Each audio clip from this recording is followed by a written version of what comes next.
It was an overcast and cold December afternoon, only days before Christmas, as a meeting was convened at the McIntyre Corporation.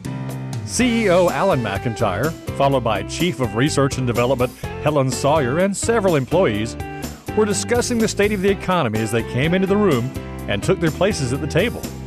The general outlook was gloomy, as fewer people were spending their money on the company's costly electronic products. The company's slogan was empowering you to change your world, and each product was intended to give one control over some aspect of life. The CEO began the meeting by informing everyone of the lower-than-projected sales for this past December. They didn't have much time, he reminded them, as it was already the 23rd of December, and it would take working around the clock to have anything ready by the next fall. The challenge was to create the ultimate gift, and to that end, Helen Sawyer had commissioned some inventors to build prototypes of their ideas. She introduced the first, and he moved to stand beside his invention as he began to explain it. However, he didn't get far into his pitch when he was interrupted by the office cleaning lady, who, listening to her headphones, was oblivious to the meeting.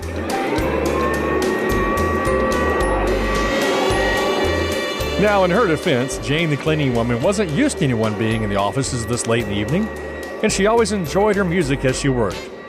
Being in her own little world, she didn't hear the protests of the irate inventor who asked for her to leave. He then made the mistake of tapping her on the shoulder.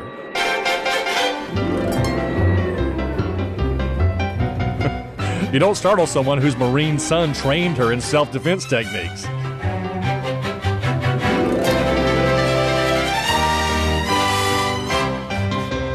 Helen Sawyer finally called a halt to the escalating violence, saying that she recognized her as part of the janitorial staff. Apologizing for the actions of the two men, she explained to the cleaning lady that they were using the room this evening. The recovering inventor, looking to the CEO, demanded that she be made to leave. But Alan McIntyre's mind was working. As he walked over to Jane, he asked her if she would be willing to stay and observe the presentations, giving them her unbiased opinion as a consumer. She agreed to take part as a consultant, amused over the inventor's disbelieving stare as she took her seat. As the CEO and Helen sat down, the disgruntled inventor went back to his device and started his pitch again.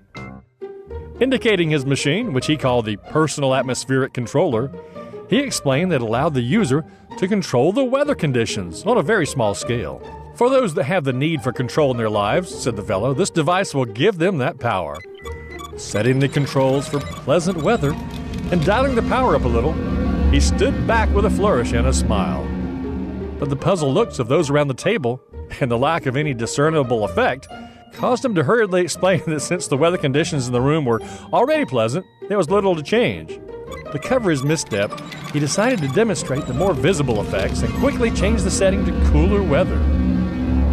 As the temperature rapidly dropped in the room, the CEO looked impressed, but commented that this was nothing that a good air conditioner couldn't do. The inventor responded by increasing the power, and the room suddenly became the middle of an Arctic ice mass in the center of an ice storm. Seeing the frostbite starting to nibble the fingers of the viewers and the obvious displeasure on their faces, he quickly reversed the setting to simulate warmer climates.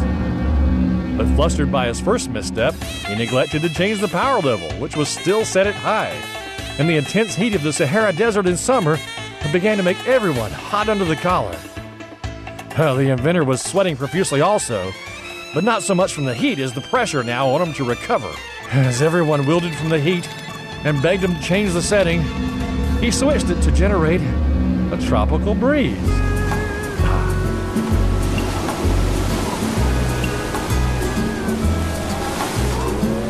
But once again, the higher setting, overlooked in his haste, caused the breeze to rapidly increase to the wind of a tropical hurricane.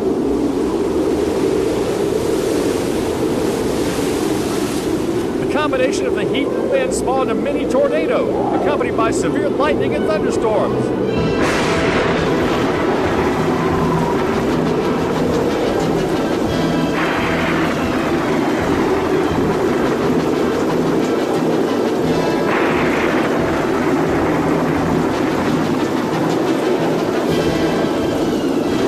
As the storm buffeted everyone, one lone figure fought her way against the wind over to the machine. Jane, the cleaning lady. Struggling against the storm, but finally reaching it, she was successful in killing the power. And the storm began to die down. As everyone recovered, the hapless inventor tried to figure out what went wrong. Jane pointed out that he had neglected to turn the power levels down in between each weather setting. As he looked at her in amazement, he realized that twice now he had underestimated this lady. Taking their seats again, the group looked to the CEO, who was not pleased. Turning to Jane, he asked for her immediate impression as a potential consumer. Jane told him that, besides being dangerous, the machine only gave the illusion that one was in control. We can never be in control of external conditions in our life. Only God is in control. She then related the story from the Bible of when the disciples were on the lake at night when a storm arose and the little boat was about to sink. But Jesus calmed the wind and the waves with just a word. If we want peace, she said, we have to know and trust the peace speaker. Otherwise, she assured him, we'll be tossed to and fro by the storms of life. Helen nodded thoughtfully, but McIntyre wasn't convinced. However, he agreed with the insight that the invention would be more dangerous than useful. Sending away the dejected inventor, he called for a break while everyone dried out, and said they'd meet again in a half hour for the next inventor to make his presentation.